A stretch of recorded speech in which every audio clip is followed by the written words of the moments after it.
Amados hermanos, feliz día del Señor. El libro de Apocalipsis nos relata en un género literario muy especial cuál ha de ser el curso de la historia y su desenlace final.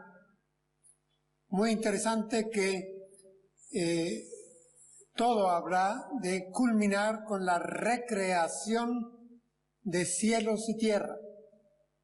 Novedad. Por eso no es extraño que en sus páginas encontremos cuadros, escenarios grandiosos de alabanza, de victoria, escenarios, episodios, situaciones de alabanza celestial y de alabanza universal. He insistido en varias oportunidades en que estos pasajes del Apocalipsis en donde se nos presenta la alabanza celeste, el culto celestial, son en cierto y alto grado deben ser ejemplares para el culto y la alabanza terrenal que rinde la Iglesia al pueblo de Dios acá en la tierra a día de hoy y en cualquier etapa que nos haya antecedido. Lo cierto es que cuando uno lee y se pasea por las páginas del pequeño libro de Apocalipsis, encontramos que hay un ambiente, hermanos, de celebración cúltica, un ambiente reverente, un ambiente solemne. No podemos olvidar que la situación de la Iglesia, cuando este libro es escrito y pasado a las iglesias en el Asia Menor, en el Mediterráneo, bajo el Imperio Romano, era una situación desesperante. Se veía al mal, el dolor, la persecución, el destierro, la pobreza, la clandestinidad, los rechazos, las idolatrías, por todos lados. La Iglesia sufría, veía una especie de triunfo del maligno, un caos total. Y en medio de esa situación real y concreta, se escribe Apocalipsis con un tono, unas letras de gozo, de victoria, que son destinadas a la Iglesia de Jesucristo, al pueblo de Dios. Victoria de Dios, victoria del Cordero de Dios, victoria de la Iglesia de Dios, del pueblo de Dios.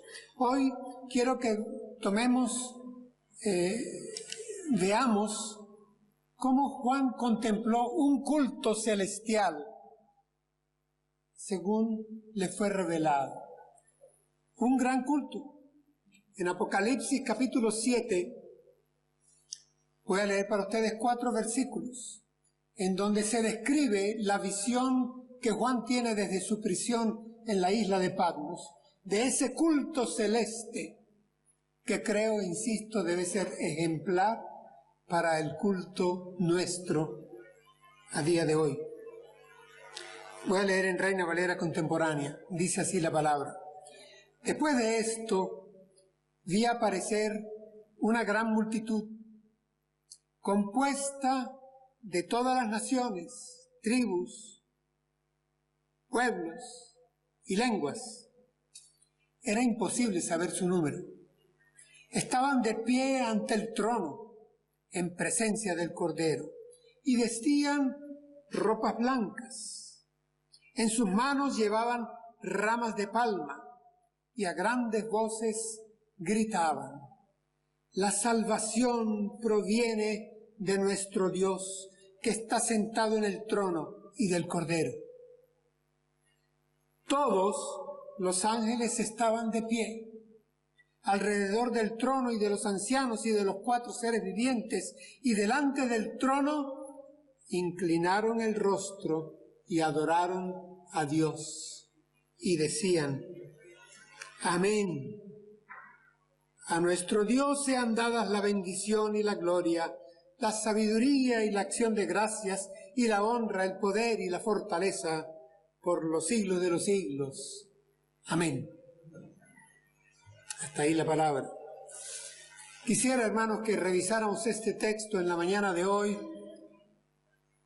que viéramos con lupa qué le caracteriza a este culto, qué nos inspira esta alabanza, este modelo cúltico. ¿De qué manera podemos tomar ejemplo para nuestro culto y nuestra alabanza terrenal en nuestras congregaciones, en nuestras iglesias? Voy a ir destacando los elementos que caracterizan este culto celestial. Comienza la descripción de Juan de Patmos diciendo que vio aparecer una gran multitud. Una gran multitud. Hermanos, el culto celestial es congregacional. Congregacional. No hay lugar para el individualismo, no hay lugar para el aislacionismo.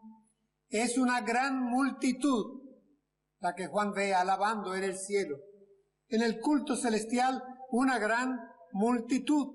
Hermanos, en el plan salvífico de Dios, esta es siempre como substrato, como común denominador, la comunión de Dios con su pueblo.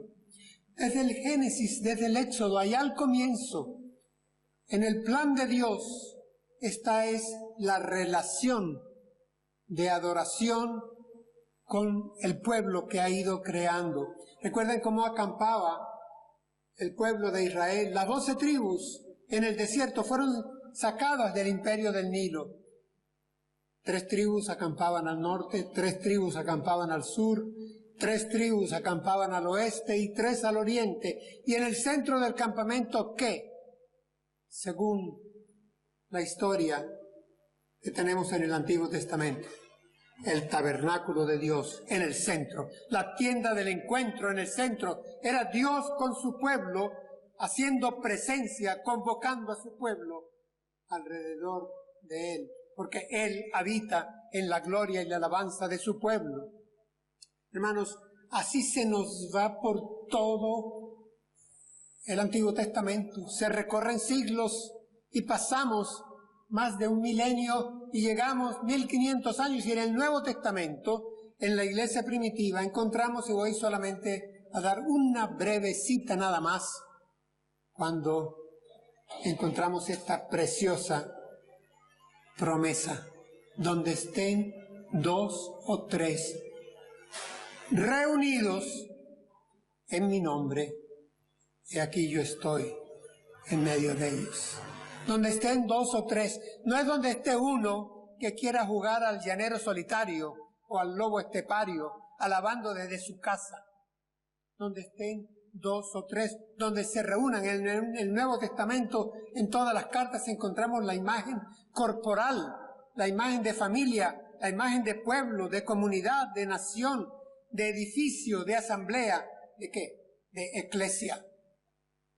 No hay lugar para el cristiano suelto, el cristiano que desprecia la congregación, la subestima, no la pone como prioridad en su agenda cotidiana.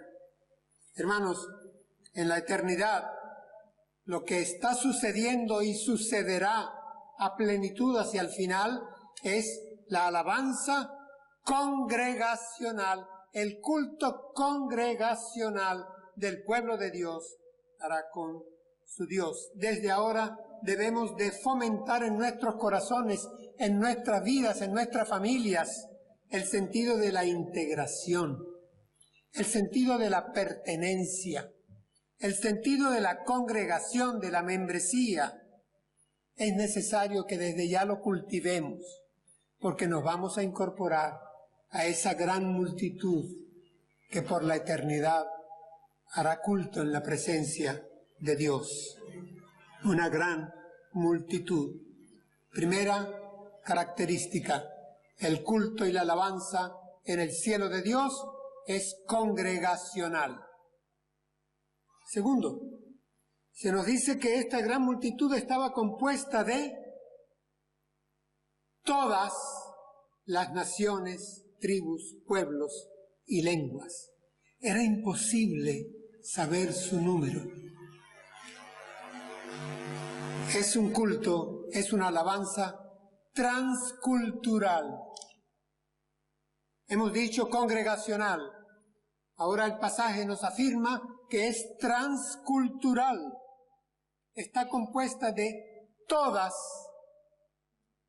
las naciones, tribus, pueblos y lenguas. Hermanos, no hay excepciones. Aquí se trascienden las barreras. Aquí se trascienden las discriminaciones. Aquí se trascienden los supremacismos. Aquí se trascienden las diferencias. Aquí se trascienden los nacionalismos. No hay lugar a gentilicios. Es que esto es la promesa abrahámica. Esta es la promesa que Dios hizo al patriarca cuando comenzó a formar su pueblo allá en el sur de la fértil media luna. Génesis capítulo 12. ¿Qué es lo que Dios le promete a Abraham? A través de ti yo formaré un pueblo, y a través de ese pueblo yo alcanzaré a bendecir a todas las familias de la tierra. Transcultural. La palabra griega ahí para naciones es etnos. Más claro no podía estar. El griego es preciso. Etnos es razas. Así que es una alabanza, es un culto sin prejuicios. Se nos habla de tribus. El equivalente hoy en día es no, cuidado, atención, no a los colectivos. Hoy en día, les he advertido, se quiere colectivizar, fragmentar en colectivos la sociedad. Que eso no entre en la iglesia. Eso no va a estar en el culto celestial porque no lo está desde ahora y no lo estará más adelante. Y nosotros nos vamos a integrar a ese gran culto de alabanza celeste donde no hay lugar a tribus, dice, ni pueblos. No hay lugar pues a diferencia de costumbres, hermanos, a gentes, dice, no hay diferencia, ahí no habrá lugar a lenguas, glosas, idiomas. Vamos, Babel es historia, esta es la nueva Jerusalén, esta no es Babel. Ahí no habrá diferencias lingüísticas. Es una multitud que remata diciendo, es imposible saber su número. Reina Valera 60 dice, imposible de contar. Y es muy feliz la traducción porque en griego es, no hay aritmeo. Es imposible la aritmética. No se puede contar.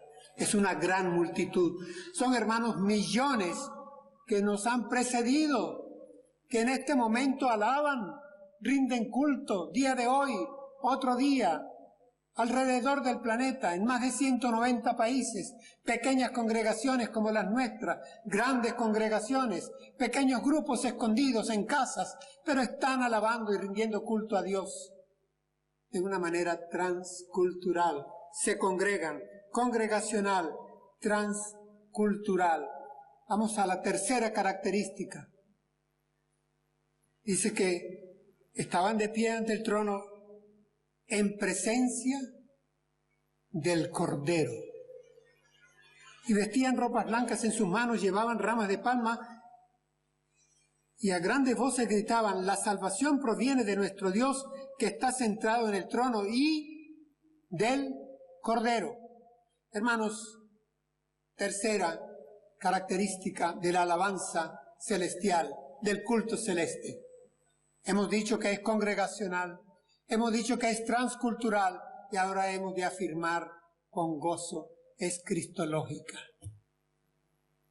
La presencia de Cristo Jesús en la figura del Cordero es preeminente en todas las páginas del Apocalipsis. El Cordero es Jesucristo. El Cordero es un título soteriológico, salvífico, sacrificial que Él lleva. Hermanos, y en el libro de Apocalipsis, en sus pocas 20 páginas, aparece 28 veces el Cordero. Aparece más veces que en todos los libros de la Biblia juntos. Así de importante es en el culto celeste. En la alabanza del pueblo de Dios, la figura que se exalta, la del Cordero de Dios, el Cordero, el Cordero, el Cordero. Abraham e Isaac, ¿los recuerdan subiendo al monte? Hace 4000 años, y ahí un Cordero, presto para el sacrificio. ¿Pero qué? Pasan los siglos y el pueblo de Israel va a ser liberado, y aquella noche tenebrosa en Egipto, en cada familia israelita se sacrificó un cordero para con su sangre manchar el dintel de la puerta, a fin de que esa noche la muerte del ángel vengador no entrara en la casa y hiciera un Passover, hiciera Pascua, el Cordero Pascual, salvando a los primogénitos del pueblo de Israel. Ese es el mismo Cordero que luego vemos siglos después. Isaías lo relata, lo pone, capítulo 53. Dice que Él llevó nuestras transgresiones, Él sufrió nuestros pecados, fue molido por nosotros. Dice, y como Cordero fue llevado al matadero, enmudeció y no abrió su boca.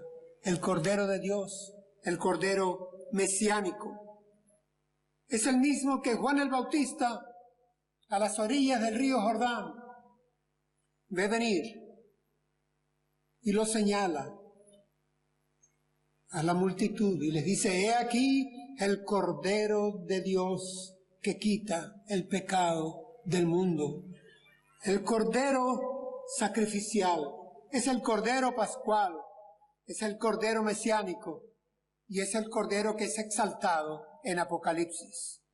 Hermanos, interesantísimo. Para nosotros la cristiandad, la imagen no es la de un oso, la de un potente león, un águila, un dragón, un elefante, un tigre, una serpiente, un toro. Imágenes que han usado los imperios, imágenes que muchos tienen en sus monedas, países, en sus banderas, en sus escudos. Son imágenes de fortaleza, de agresividad, de fiereza, de soledad independiente, soberanía, altivez, poder, garra. No, la nuestra es la de un cordero inmolado, pero un cordero exaltado, al cual Dios exaltó hasta lo sumo, para que en su nombre al final se doble toda rodilla y todo hombre confiese que Jesús es el Señor, para gloria de Dios Padre. Ese es el Cordero de Dios. Y eso es lo que sella nuestra tercera característica congregacional, transcultural, cristológica, nuestra alabanza. En nuestro templo, en nuestras oraciones, en nuestros himnos, en nuestras lecturas, nuestras predicaciones, en nuestros corazones, la alabanza cúltica debe ser cristológica. Hoy en día, exaltar a Cristo Jesús, el Cordero de Dios, el Cordero de Dios. Él mismo lo reclamó antes de ir al sacrificio. La noche en que estaba cenando, hoy celebraremos la cena recordándole. En oración dijo al Padre: Padre, yo te he glorificado aquí en la tierra. He hecho la obra que me diste que hiciese. Ahora pues, glorifícame tú, al lado tuyo, con aquella gloria que tuve contigo antes que el mundo fuese. Es la gloria del Hijo, consubstancial con el Padre. Antes de que el mundo fuese ya la tenía. Alabanza congregacional, alabanza transcultural, alabanza cristológica, pero yo encuentro aquí también en el texto alabanza triunfal. Hermanos, se nos dice que estaban de pie ante el trono y vestían ropas blancas y en sus manos llevaban ramas de palma. Estar de pie, hermanos, todavía a día de hoy es un signo, un gesto protocolar de reverencia. de reconocimiento de que algo especial o alguien especial se hace presente o se celebra. Cuando nosotros celebramos la Cena del Señor, nos ponemos en pie. Cuando vamos a despedir, recitando una doxología de la palabra de Dios, nos ponemos en pie. Hay iglesias en que la lectura de la palabra se hace de manera congregacional, puestos en pie. Es reverencia, es un signo de reverencia, hermanos, fuera del ambiente religioso. También se acostumbra que cuando entra determinado mandatario, todos los presentes se ponen de pie, porque también es un gesto reverencial como lo es el postrarse, el inclinarse en esa genuflexión, poniendo rostro en tierra. Sí, hermanos, aquí hay un gesto de reverencia. Estaban de pie todos los que integraban esa multitud. ¿Pero por qué he dicho triunfal? Porque aquí dice que estando de pie, en sus manos llevaban ramas de palma. Y eso no es una nota casual. Las ramas de palma, hermanos, nos trae al recuerdo, desde tiempos mosaicos, la fiesta de los tabernáculos. Aquella fiesta de las tiendas. ¿Nos viene la imagen o no? Pasemos siglos y siglos, el pueblo la celebraba para darle gloria a Dios por las cosechas que habían sido buenas. Pero es que hemos de olvidar lo que aconteció en Jerusalén cuando Jesús entra montado sobre un pollino. ¿Cómo le reciben? Con ramas de palma. Hosana, hosana, salve, salvación, bendito el que viene en el nombre del Señor. Con ramas de palma, porque había sentido del triunfo. Aquí hay un triunfo escatológico, hermanos, un triunfo definitivo, de celebración histórica. En el cielo de Dios se está celebrando. Escribe, dice la voz desde el trono, porque estas cosas son hechas, son verdaderas, se puede confiar en ellos, en ellas. Esto ya es seguro. Escribe, hay triunfo, hay celebración en el cielo.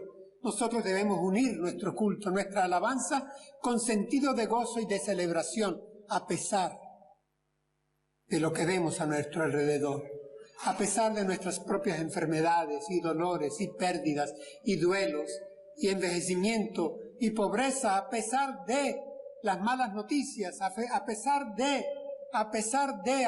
como aquella iglesia de hermanos nuestros bajo los emperadores decadentes de Roma tuvieron que sufrir, a pesar de todas esas circunstancias adversas, se les escribe en términos de triunfo, entre escombros, en tinieblas, en persecución, en diáspora, en muerte, en dolor, en temor. Triunfo. Juan aquí, la perspectiva joánica es la de reunir a la iglesia militante, a nuestra iglesia de hoy, que nos reunamos desde ya con un gozo triunfal a quienes están en presencia del trono de Dios desde ya, los que nos han precedido, hermanos nuestros que han partido el año pasado, hace 2 años o 3 años, están allá.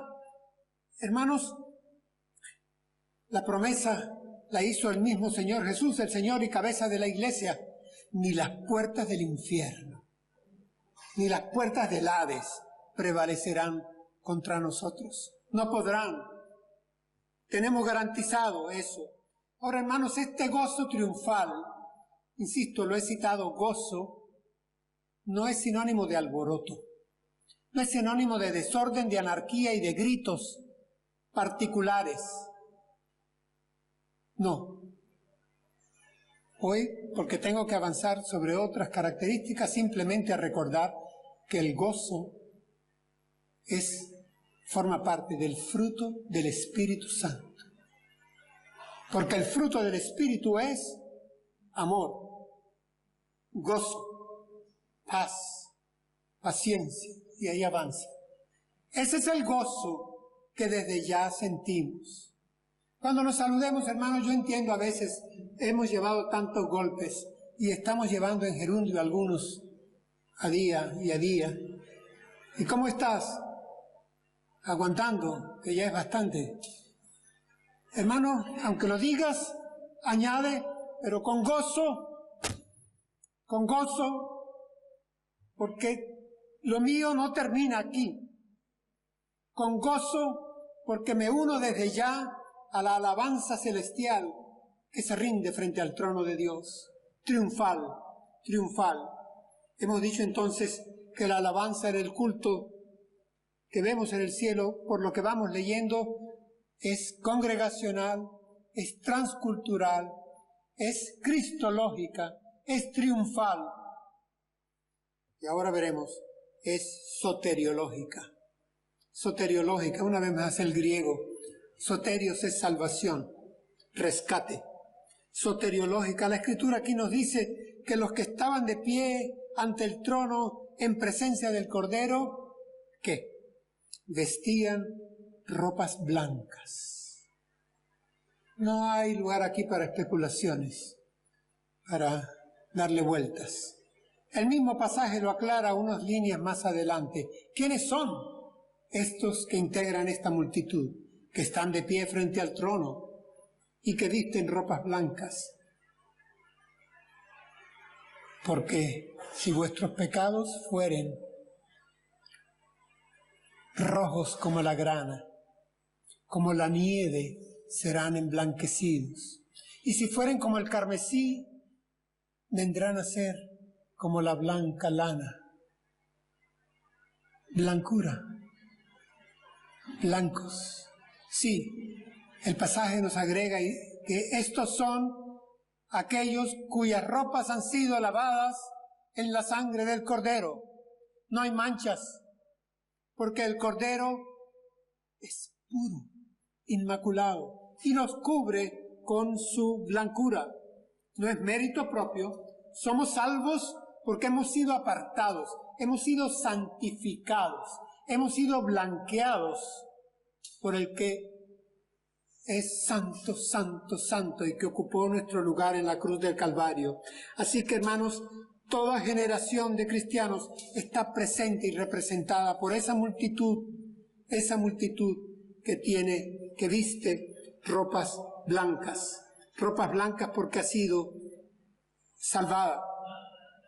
Y dice que a grandes voces gritaban: la salvación proviene de nuestro Dios, que está sentado en el trono, y del Cordero. La salvación, la palabra en griego, soteria, se puede leer aquí, el rescate lo pagó nuestro Dios. La deuda ha sido cancelada, consumado es, fue la expresión en la cruz. La deuda de tus pecados, de los míos, fue pagada. La salvación proviene de nuestro Dios. Es lo que cantan acá, salvación. Así que el culto es soteriológico. Alabamos porque ya somos salvos. Rendimos culto, un culto triunfal, congregacional, transcultural, cristológico, porque ya somos salvos. Eso es glorioso, eso es grande. ¿Y cómo continúa el pasaje?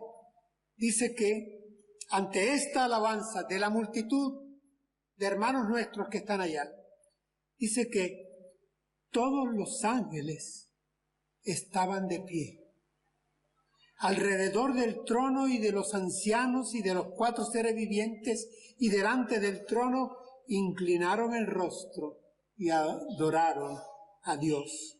Todos, y aquí, hermanos, entonces, la palabra griega es miríadas, que quiere decir multitud imposible de contar. Es una multitud de los ejércitos celestiales. Los ángeles, hermanos, se unen a la alabanza de nuestros hermanos. No es que nosotros alabamos a los ángeles, vamos, eso es idolatría. Es que los ángeles refuerzan nuestra alabanza en la presencia del trono. Dice que ellos se unieron a la alabanza, a la multitud que nadie podía contar, a los 24 ancianos que nos representan, frente al trono de Dios, al pueblo de Dios, a la creación que alaba en los 4 seres vivientes. Los ángeles se unen a alabar en ese culto celestial solemne y grande, inclinaron su rostro y adoraron. Pero no termina. Dice algo más. No es solo gestual su alabanza. Dice, la expresión aquí es, decían, una vez más, aquella expresión del logos. Ellos van a decir algo, van a expresar, a verbalizar en su lenguaje celestial la alabanza que ellos tienen. Así que, hermanos, hemos visto una alabanza congregacional, hemos visto una alabanza transcultural, hemos visto una alabanza cristológica, hemos visto una alabanza triunfal y gozosa, hemos visto una alabanza soteriológica, y ahora cuando se incorporan todos los ejércitos del cielo a la alabanza, es porque tenemos una alabanza universal. No en balde, el apóstol Pablo había escrito que en Jesucristo Dios reconciliaba al universo entero consigo mismo. No reduzcamos la obra de Dios a una salvación individual tuya o mía. Es una salvación de repercusión universal y cósmica. Es una de las características, por lo tanto, que debe estar presente en nuestro sentir, en nuestro pensar, cuando hacemos culto, cuando alabamos. No estamos solos, hermanos. No somos solo nosotros en esta iglesia y nuestra pequeña congregación en Vinarós y las iglesias que están en nuestra convención o las iglesias que... No, hermanos, esta es una alabanza en todo el planeta Tierra, es una alabanza en el cielo de Dios, en donde están presentes todos los que integran el pueblo de Dios, la creación entera que gime y que alabará a Dios cuando sea refrescada, y los ángeles que sirven a Dios. Nosotros nos unimos a ese universo, a ese culto universal. Pero me llama la atención cómo termina el pasaje, y así terminará nuestro sermón. Estos ángeles decían amén. Hermanos, nos están refrendando. Estas miríadas de ángeles refrendan las palabras de la multitud de nuestros hermanos, palabras que nosotros repetiremos. La salvación proviene de nuestro Dios que está sentado en el trono y del Cordero. Y cuando la multitud de nuestros hermanos dice eso en el cielo de Dios, en el culto celeste, los ángeles dicen amén.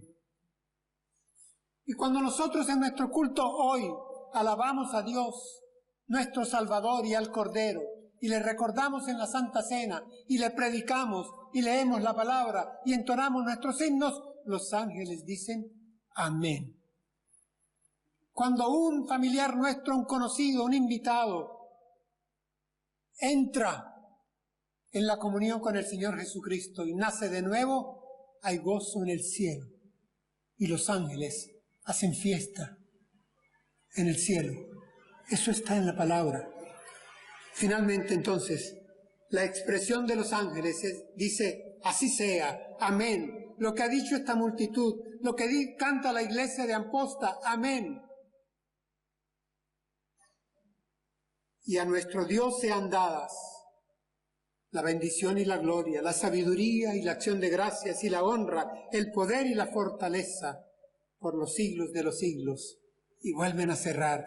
Ellos mismos dicen, así sea. Amén. Estoy de acuerdo. Lo certifico. Así es.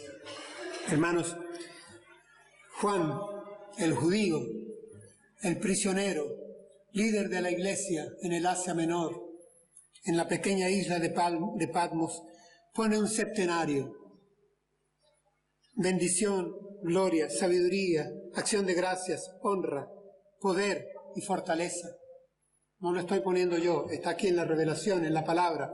Y cuando uno lee tanto la Vulgata como los manuscritos siríaco y cóptico, respetan estos 7 elementos. Algunos tan solamente refuerzan a otros. El interés de Juan de Patmos es, al poner el número 7, lo sabemos por la cultura religiosa judaica, es significar la plenitud de la deidad. Bendición, gloria, sabiduría, poder, honra, fortaleza, plenitud total de la deidad, que va representada por ese número, el número 7, hermanos. Nosotros, y al igual que los ángeles, ¿qué están haciendo aquí los ángeles? Tan solo reconociendo las virtudes, los atributos ontológicos de Dios y del que está sentado en el trono, que es el Cordero.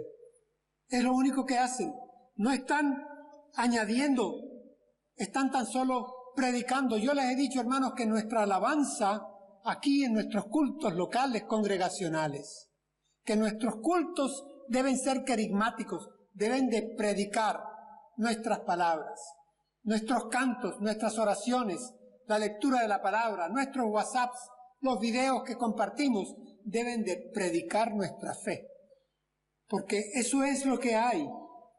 Es lo que debemos hacer. Esto es lo que hay en el culto celestial. Esto es lo que abunda en el culto terrenal del Antiguo Testamento, del Nuevo Testamento, y es lo que debe de prevalecer en la iglesia.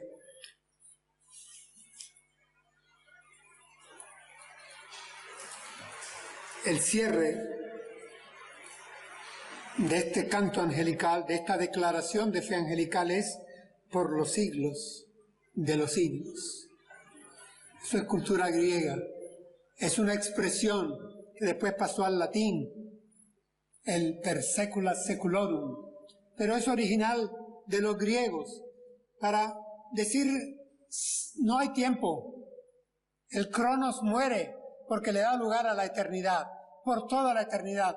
Bien hace Reina Valera decir por siempre. Por siempre. Amén. Hermanos, encuentro acá que la alabanza congregacional, esa alabanza transcultural, esa alabanza cristológica, esa alabanza triunfal, esa alabanza soteriológica, esa alabanza universal, ha tenido un final doxológico. Ha tenido un cierre doxológico. Han alabado a Dios refiriéndose a Él, exaltándole a Él, a sus atributos, a su carácter, a su naturaleza.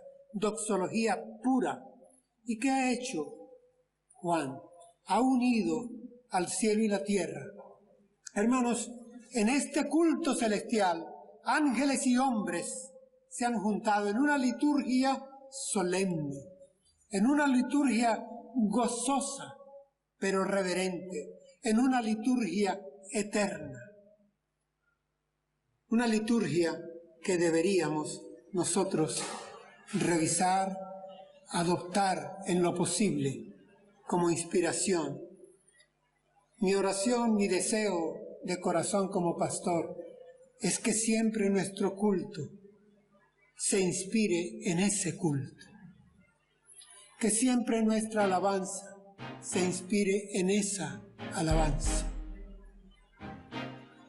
Por siempre. Demos gracias en oración, en alabanza al Señor.